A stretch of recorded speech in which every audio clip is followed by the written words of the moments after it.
Friends, welcome to Bhumika kitchen. ನಾನು ನಿಮ್ಮ Bhoomika Sudarshan.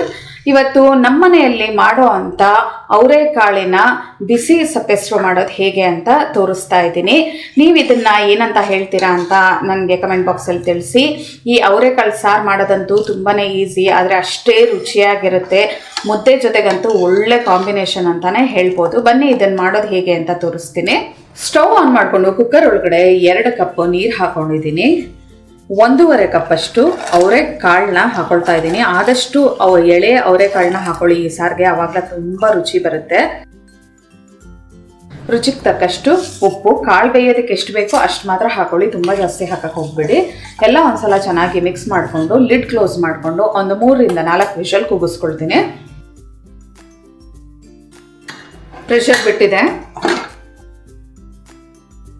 Lid open ಮಾಡ್ತಿದ್ದ ಹಾಗೆ ಅವರೆಕಾಳು ಘಮ ಏನು ಚೆನ್ನಾಗಿ ಬರ್ತಾ ಇದೆ ಗೊತ್ತಾ. ಅದು ವಿಷಲ್ ಹಾಕಬೇಕಾದ್ರೇ ಅಷ್ಟೇ ತುಂಬ ಘಮ ಬರ್ತಾ ಇತ್ತು, ಎಳೆದಾಗಿ. ಸೊನೆ ಕೂಡ ತುಂಬ ಚೆನ್ನಾಗಿತ್ತು ನೋಡಿ. ಇಷ್ಟು ಸಾಫ್ಟಾಗಿ ಚೆನ್ನಾಗಿ ಬೆಂದಿರಬೇಕು. ಇದರಲ್ಲಿ ಒಂದು 2 ಟೇಬಲ್ ಸ್ಪೂನ್ ಅಷ್ಟು ಮಾತ್ರ ರುಬ್ಬೋದಕ್ಕೆ ಎತ್ಕೊಳ್ಳೋಣ.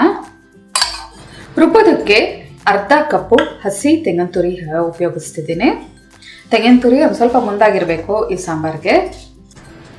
ಎಳ್ಳು 1 ಟೀ ಸ್ಪೂನ್, ಜೊತೆಗೆ ಒಂದು 5-6 ಕಾಳು ಮೆಣಸು. ನಿಮಗೆ ಖಾರಕ್ಕೆ ಸ್ಪೈಸಿ ಆಗಿರಬೇಕು ಅಂದರೆ ಒಂದು 10 ಕಾಳುವರೆಗೂ ಹಾಕೋಬೋದು. ಗಸಗಸೆ 1 ಟೀ ಸ್ಪೂನ್, ಬೆಳ್ಳುಳ್ಳಿ ಒಂದು 10 ಎಸ್ಲು, ಹಸಿಮೆಣಸಿನಕಾಯಿ 6 ರಿಂದ 7, ಬೇಯಿಸಿಟ್ಕೊಂಡಿರೋಂಥ ಕಾಳು 2 ಟೇಬಲ್ ಸ್ಪೂನ್. ಈ ಜಾಗದಲ್ಲಿ ನೀವು ಬೇಕಾದರೆ ಸಾರು ಒಂದು ಸ್ವಲ್ಪ ಗಟ್ಟಿಗೆ ಬರಬೇಕು ಅಂದರೆ ಹುರ್ಗಡ್ಲೆ ಬೇಕಾದರೂ 1 ಟೇಬಲ್ ಸ್ಪೂನ್ ಹಾಕೋಬೋದು. ಇದಕ್ಕೆ ಸ್ವಲ್ಪ ನೀರು ಹಾಕೊಂಡು ನುಣ್ಣದಾಗಿ ರುಬ್ಕೋಬೇಕು. ಗಸಗಸೆ ಎಲ್ಲ ಇರೋದ್ರಿಂದ ಬೇಗ ಸವಿಯಲ್ಲ, ಆದಷ್ಟು ನೈಸಿಗೆ ರುಬ್ಕೊಳ್ಳಿ.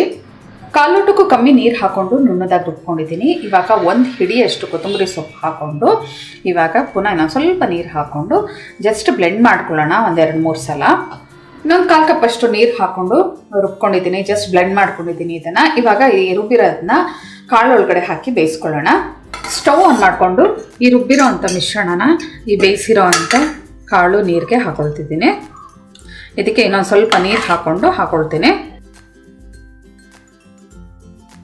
ಸಾರಿನ ಕನ್ಸಿಸ್ಟೆನ್ಸಿ ನೋಡ್ಬಿಟ್ಟು ನೀವು ತೆಳು ಮಾಡ್ಕೊಳ್ಳಿ. ನಾನು ಎಲ್ಲ ಸೇರಿ 3 ಕಪ್ಪಷ್ಟು ನೀರು ಉಪಯೋಗಿಸಿದ್ದೀನಿ, ಕಾಳು ಬೇಯಿಸೋದಕ್ಕೆ ಜೊತೆಗೆ ರುಬ್ಬೋದಕ್ಕೆ ಎಲ್ಲದಕ್ಕೂ ಸೇರಿಕೊಂಡು. ಇವಾಗ ಇದು ಚೆನ್ನಾಗಿ ಕುದಿಯೋದಕ್ಕೆ ಶುರುವಾಗಲಿ. ನಾವು ಇದನ್ನು ಬಿಸಿ ಅವರೆಕಾಳಿನ ಸಪ್ಪೆಸ್ರು ಅಂತ ಹೇಳ್ತೀವಿ. ನಿಮ್ಮ ಮನೆಯಲ್ಲಿ ಈ ಸಾರನ್ನ ಏನಂತ ಕರೀತೀರಾ ಅಂತ ಕಮೆಂಟ್ ಬಾಕ್ಸಲ್ಲಿ ತಿಳಿಸಿ. ಇದು ಚೆನ್ನಾಗಿ ಕುದಿಯೋದಕ್ಕೆ ಶುರುವಾಗಲಿ. ಒಂದು 5 ರಿಂದ 6 ನಿಮಿಷ ಇದನ್ನು ಚೆನ್ನಾಗಿ ಕುದಿಸ್ಕೊಂಡಿದ್ದೀನಿ. ಸ್ವಲ್ಪ ಉಪ್ಪು ಕಮ್ಮಿ ಅನ್ನಿಸ್ತಿದೆ, ಒಂಚೂರು ಉಪ್ಪು ಹಾಕ್ಕೊಂಡು ಇನ್ನೊಂದು ಸಲ ಎಲ್ಲ ಚೆನ್ನಾಗಿ ಮಿಕ್ಸ್ ಮಾಡ್ಕೊಳ್ತಿದ್ದೀನಿ. ಇವಾಗ ಕೊನೆಯಲ್ಲಿ ಇದಕ್ಕೆ ಒಗ್ಗರಣೆ ಹಾಕ್ಕೊಂಡ್ರೆ ನಮ್ದು ಅವರೆಕಾಳು ಸಾರು ರೆಡಿ ಆಗುತ್ತೆ. ಇದಕ್ಕೆ ತುಂಬ ಸಿಂಪಲ್ ಒಗ್ಗರಣೆ. ಎಣ್ಣೆ, ಸಾಸಿವೆ, ಇಂಗು, ಜೊತೆಗೆ 1 ಒಣಗಿದ ಮೆಣಸಿನ್ಕಾಯಿ, ಕರಿಬೇವಿನ ಸೊಪ್ಪು ಹಾಕ್ಕೊಂಡ್ರೆ ಈ ಒಗ್ಗರಣೆ ಕಂಪ್ಲೀಟ್ ಆಗುತ್ತೆ. ಎಲ್ಲ ಒಂದ್ಸಲ ಚೆನ್ನಾಗಿ ಮಿಕ್ಸ್ ಮಾಡ್ಕೊಳ್ತಾ ಇದ್ದೀನಿ. ಯಾವುದೇ ಒಂದು ಹಸಿ ಕಾಳಿನ ಸಾರು ಮಾಡಬೇಕಾದ್ರೆ ನೀವು ಇಂಗು ಹಾಕೋದನ್ನು ಮಾತ್ರ ಮಿಕ್ಸ್ ಮಾಡಿಬಿಡಿ, ಯಾಕೆಂದರೆ ಅದು ವಾಯು ಪದಾರ್ಥ ಆಗಿರೋದ್ರಿಂದ ಇಂಗು ಹಾಕೋದ್ರಿಂದ ತುಂಬ ಒಳ್ಳೆಯದು. ಸಾರು ಕಂಪ್ಲೀಟ್ ಆಯಿತು. ಇವಾಗ ಸ್ಟವ್ ಆಫ್ ಮಾಡ್ತಾ ಇದ್ದೀನಿ. ಸ್ಟವ್ ಆಫ್ ಮಾಡಿಬಿಟ್ಟು 1 ಕಂಪ್ಲೀಟ್ ನಿಂಬೆಹಣ್ಣಿಂದು ರಸ ಹಾಕ್ಕೊಳ್ತಾ ಇದ್ದೀನಿ. ರಸ ಹಾಕ್ಕೊಂಡು ಜಸ್ಟ್ ಒಂದ್ಸಲ ಮಿಕ್ಸ್ ಮಾಡ್ಕೋಬೇಕು. ಇಲ್ಲಾಂದರೆ ನೀವು ಯಾವಾಗ ಈ ಸಾರನ್ನ ಊಟಕ್ಕೆ ಉಪಯೋಗಿಸ್ತೀರಾ ಆ ಟೈಮಲ್ಲಿ ಕೂಡ ಈ ನಿಂಬೆಹಣ್ಣಿನ ರಸ ಹಾಕ್ಕೊಂಡು ಉಪಯೋಗಿಸ್ಕೋಬೋದು. ನೋಡಿ, ನಮ್ಮದು ಅವರೆಕಾಳಿನ ಸಾಂಬಾರು ರೆಡಿ ಆಯಿತು ನೋಡಿ. ಇದನ್ನಂತೂ ಮುದ್ದೆ ಜೊತೆಗಂತೂ ಒಳ್ಳೆ ಕಾಂಬಿನೇಷನ್ನು. ವೈಟ್ ರೈಸ್ಗೂ ಚೆನ್ನಾಗಿರುತ್ತೆ, ಆದರೆ ಮುದ್ದೆಗೆ ಪರ್ಫೆಕ್ಟ್ ರೆಸಿಪಿ ಅಂತಲೇ ಅನ್ಬೋದು. ಈ ಅವರೆಕಾಳಿನ ಸಾರು ನಿಮ್ಗೆ ಇಷ್ಟ ಆದರೆ ಲೈಕ್ ಮಾಡಿ, ಶೇರ್ ಮಾಡಿ. ಯಾರೆಲ್ಲ ಇನ್ನೂ ಭೂಮಿಕಾ ಕಿಚನ್ಗೆ ಸಬ್ಸ್ಕ್ರೈಬ್ ಆಗಿಲ್ಲ ದಯವಿಟ್ಟು ಸಬ್ಸ್ಕ್ರೈಬ್ ಆಗಿ. Thanks for watching.